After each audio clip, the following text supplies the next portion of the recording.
Hello everybody, I'm Victoria Wright. I'm a medical herbalist at thelivingherb.com, and today I'm going to be talking about low energy. So I'm just going to wait a few more minutes for some people to join us, and then I will get on and talking about it. But in the meantime, while we're just waiting, perhaps you could just tell me how your energy levels are doing today. Do you feel tired and sleepy? Have you lost your mojo? What's going on?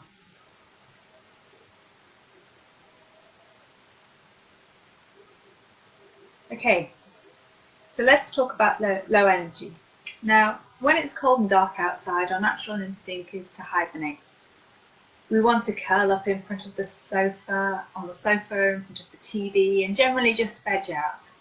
And actually, sometimes that's really what we need. However, when this becomes a daily thing and a long-term thing, it's useful to work out what's going on and if there's a problem that needs resolving. There are many reasons why you could have low energy, and I'm certainly not going to be able to talk about all of them today. But let's start with just some of the common causes of low energy and what you can do about them. So today I'm going to talk about 5 causes of low energy. Now, these may seem obvious and they may seem in some cases unrelated, but just bear with me, because these are actually the most common causes of low energy. Now, the first one I want to talk about is stress. Now, if you've heard me talk before, then you know that for me, stress is a big deal. Because not only can stress cause poor energy, but actually it's a silent killer. And I'm not joking when I say that it's a silent killer. There is a lot of research that backs stress being causes of long-term, quite serious illnesses. And it can affect us in many different ways. It can affect our body. It can give us headaches, muscle tension and muscle pain, chest pain, upset stomachs, and of course, fatigue and sleep problems. And there's a huge link between stress and poor sleep. Not only poor not being able to sleep, but also poor quality sleep.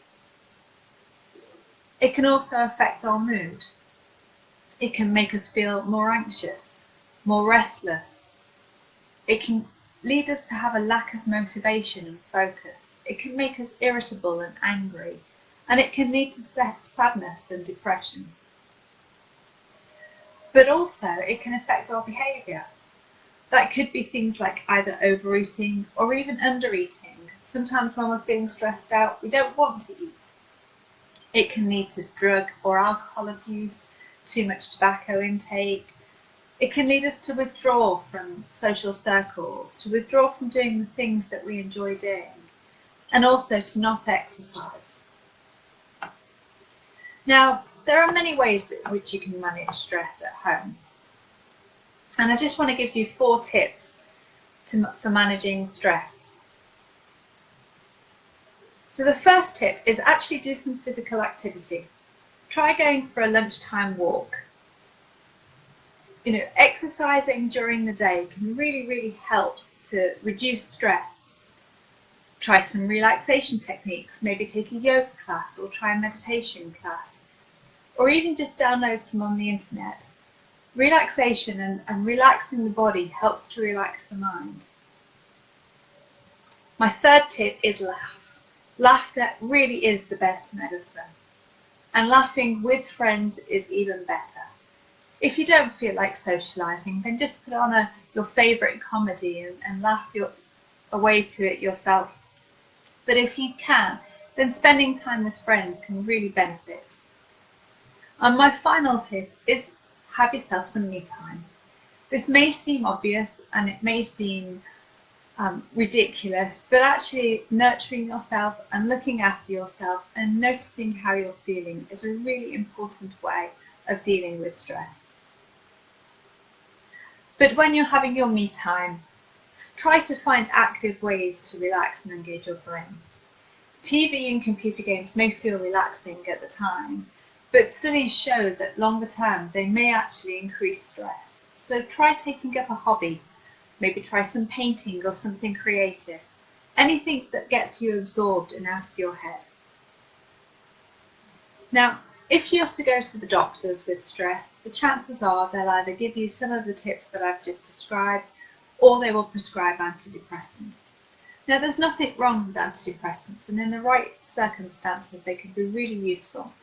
However, as a herbalist, we have many herbs that can actually help fight stress. In particular, I want to talk about a group of herbs called adaptogens. Now, these herbs are herbs that help the body adapt to stress, which is kind of why they're called adaptogens. We're very creative in our names. And they do this by supporting metabolic functions in the body and helping the body to restore balance of something called endocrine hormones.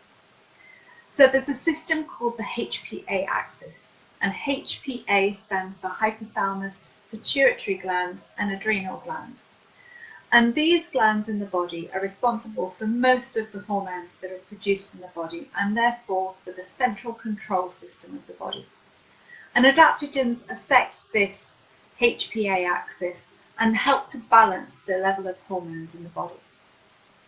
And there's a few really interesting herbs that are used for stress that work on this HPA axis. The first herb is Siberian ginseng. Siberian ginseng is great for giving you energy, and it's great for helping you cope with stress. It has also been shown to increase endurance.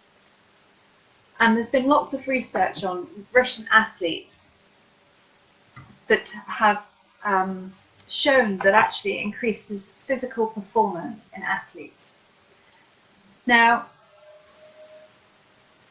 I would advise caution when taking Siberian ginseng. It's a very powerful herb, and it's better to take it under the guidance of a qualified and trained herbalist, because it can be quite strong and it should only be taken for a short time. My next herb is licorice. Now, licorice you may think is just a tasty sweet, and it is a tasty sweet, but it also is a tasty sweet that works on the adrenal glands. So it's great for fatigue and tiredness on waking. Again, it's another herb that you need to exercise caution with when taking, because it can actually increase blood pressure and it can affect certain medications if you're taking other medications and other illnesses. So I would advise again taking this under the guidance of a herbalist. But it is a fantastic herb for stress. Ashwagandha, or Withania somnifera as its binomial name is also an adaptogen, but it works in a slightly different way to the other two. It's a very calming herb, and what it actually does is it helps you to sleep, and it's great for stress-induced insomnia. It's also good for anxiety and cloudy thinking. It can also stimulate thyroid function. My final herb is Panax ginseng, which is the traditional Korean ginseng that you'll probably be aware of. I love ginseng, and my first experience of taking it was climbing up a mountain in Korea. And when I stopped for a rest, a little old lady came and gave me a sweet and said, "Here, take this, it will get you to the top." It did get me to the top, and the reason is it's a really stimulating herb. It was used in Asia as a tonic for the elderly, and it's also used for adrenal exhaustion. So it's a really good pick-me-up. But again, caution, it's a very, very, very strong herb, so you really do need to be careful about taking it. Now, the next cause of low energy may seem completely obvious, but it's one that we seem to suffer from in this day and age, and that is poor sleep. On average, we have almost 2 hours less sleep than our parents and grandparents. That is a significant amount of sleep, and our need for sleep has not decreased, but our lifestyles have changed. And it's not only lack of sleep that can affect our energy levels, but also quality of sleep. So what are the effects of poor sleep, and how can you tell if you suffer from poor sleep? Well, the effects can range from poor social skills and poor creativity to increased impulsiveness and mood changes.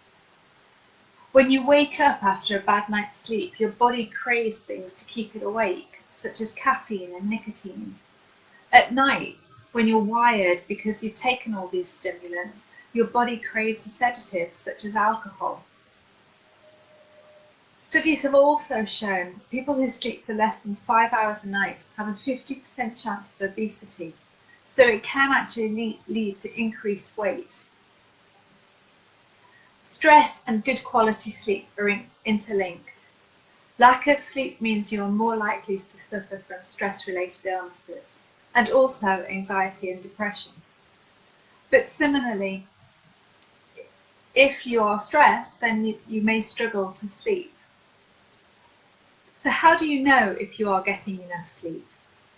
Here are 6 questions to help you really discover whether or not you're getting enough sleep. I invite you to have a think about these and let me know whether or not any of them apply to you. Do you need an alarm clock to wake you in the morning? Do you struggle to get out of bed? Are you slow in the morning? Does it take you a while to get going? Do you need stimulants such as coffee or tea to make you feel awake when you get up? Are you feeling grumpy and irritable? Do your friends say you look tired? If any of these apply to you, it could be that you're not getting enough sleep. Now, I'm not going to say that you need 8 hours sleep a night. We're all different, and it's important to listen to your body and to notice whether or not you are getting enough sleep. You know yourself better than anybody else, so your body will tell you if you listen. What can you do if you're not getting enough sleep, or if you're having trouble sleeping? Sleep hygiene are all the tips and tricks that enable you to get a good night's sleep.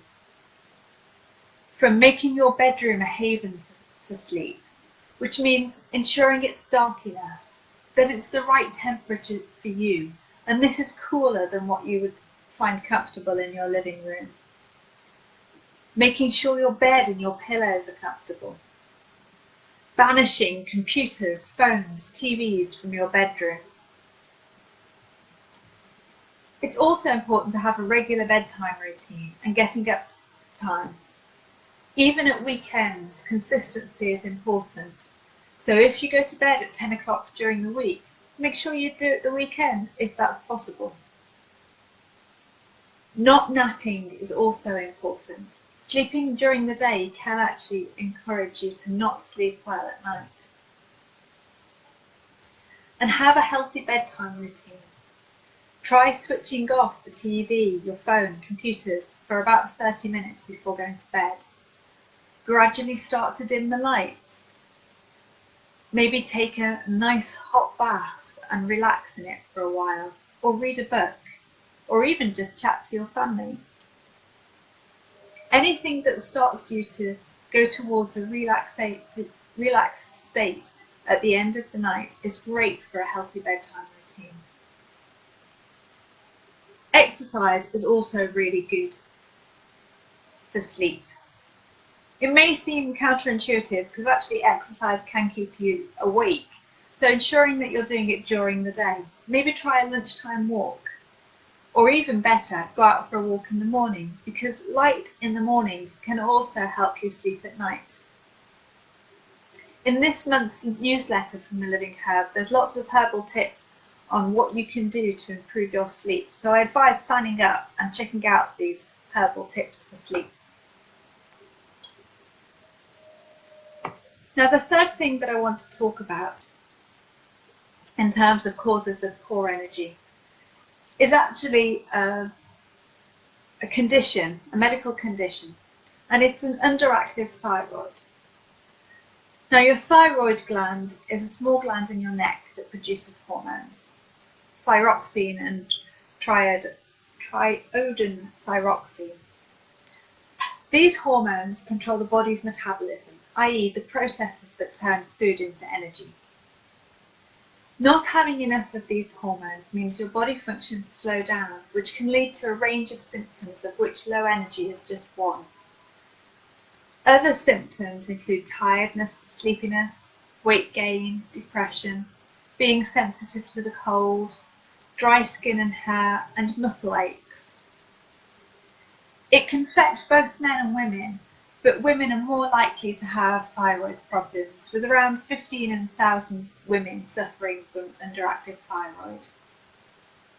The only real way to know if you have a thyroid issue is to have a blood test. And treatment is in the form of taking a synthetic form of thyroxine. There are no herbal alternatives to this, but herbal medicine can provide support for the associated risks of taking these medicines. And if you suspect that your thyroid may be an issue, I do advise getting it checked out to ensure that you can really get the best treatment that you need.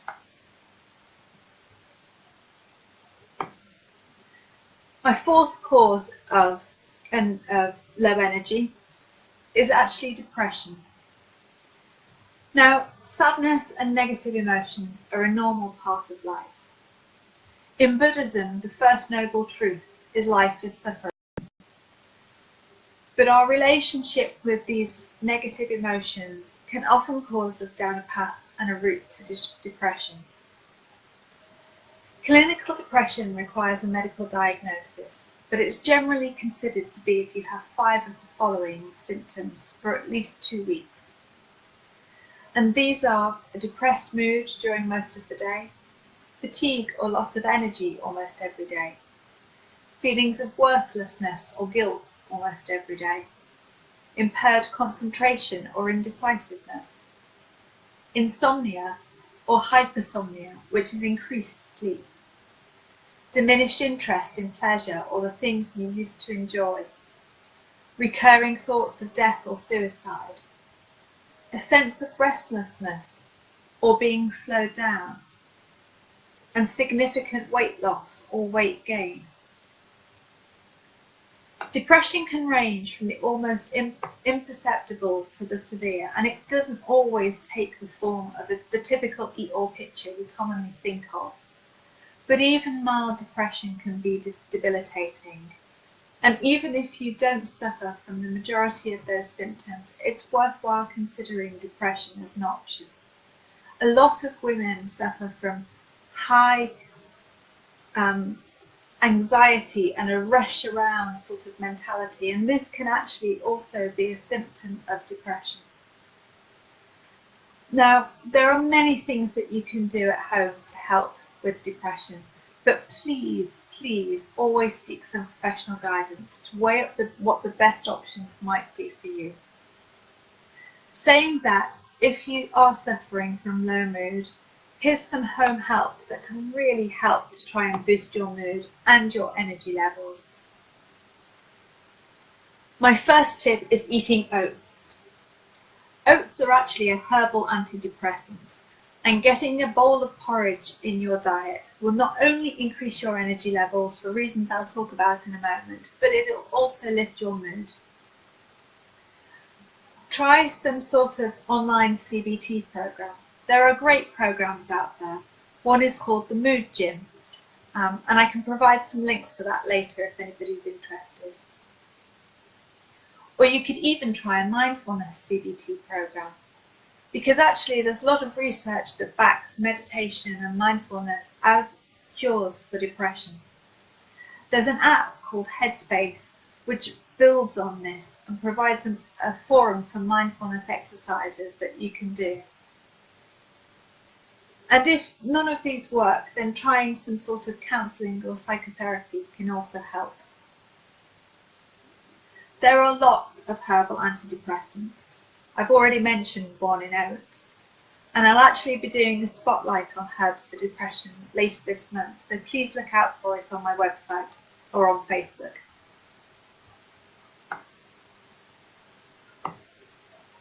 My final cause for low energy is actually our diet. And there's 2 particular elements of our diet. that can have the biggest impact on our energy levels, particularly in women. Refined sugar has become commonplace in our diets, and frankly, it's making us ill. And I can tell that from personal experience because I'm a complete sugarholic. I'm so addicted to sugar, and this year I decided to try and cut it completely from my diet. And not only has it given me a lot more energy, I feel a lot better for it. According to an article in Nature in 2012, sugar is a highly addictive toxic substance that should be regulated. Sugar is metabolized quickly in the liver, which gives us a very quick pick-me-up and energy high, but not in the long term. It actually does not give us any sustainable energy for our muscles and for our brain. And our brain and our muscles need a slow burn energy source in order to be able to function properly. Having a high sugar diet can lead to brain fog and lack of energy. But it also has a much more severe effect. It increases the amount of insulin in our body, and insulin blocks a hormone called leptin, which is commonly called the hunger hormone, which tells your body when you're full. So even when you have eaten a lot of sugary type foods, you may still feel hungry, and this can lead to overeating. But because you're having this quick source of energy, it is not sustainable. Now, you may not think that sugar is in savoury foods, but actually most pre-packaged foods, including ready meals, contain a lot of sugar. And frankly, sweeteners are no better, as they often contain fructose, which is the sugar. If you really want high energy, try cutting out refined carbs, white sugar, white bread, pasta and rice from your diet, and try to increase the amount of fresh food that you're eating. Try to cook from scratch. And also, eating things like porridge oats for breakfast, which are a long, slow burning carb, which can help fill you up all day, well, at least until lunchtime, and provide you with a sustainable source of energy. The second element that I want to talk about in terms of diet is iron. Iron is a mineral that the body uses to make the protein hemoglobin, which is a component of red blood cells. Hemoglobin is needed to carry oxygen from the lungs to the rest of the body. Iron also helps muscle cells store and use oxygen, and it's important for the formation of enzymes needed for critical body functions such as digestion. Eating too little iron over an extended period of time can cause a shortage in the body. Because iron is essential during rapid growth and development, for pregnant women and for young children may actually need more iron-rich foods in their diet. Pregnancy and blood loss due to having a period are actually one of the common causes of iron deficiency in women. And it's actually a real issue for women of childbearing age. Other causes of iron deficiency can be things like stomach ulcers, which can bleed, or problems with colon or intestines. Other conditions such as celiac disease can prevent your body from absorbing iron, and drinking too much tea or even too much chamomile tea can prevent your body from absorbing iron. The symptoms of iron deficiency are quite subtle. General fatigue and weakness are a real issue. Pale skin, shortness of breath and dizziness. Strange cravings for eating food that aren't foods, such as dirt or ice or clay. Tingling in the legs. Swelling tongue, cold hands and feet, increased heart rate. Brittle nails. These are all symptoms of iron deficiency. Experts reckon that for women between the ages of 19 and 50 need around 18 milligrams of iron a day. We can get this quite happily from our diet, from eating red meat, dark green leafy vegetables, dried fruits and nuts. Tofu, lentils and eggs are all sources of iron, but a lot of cereals and breads can be fortified with iron as well. I really do suggest checking out whether or not you're having enough of these foods in your iron every day, foods in your diet every day, and ensuring that you're getting enough iron.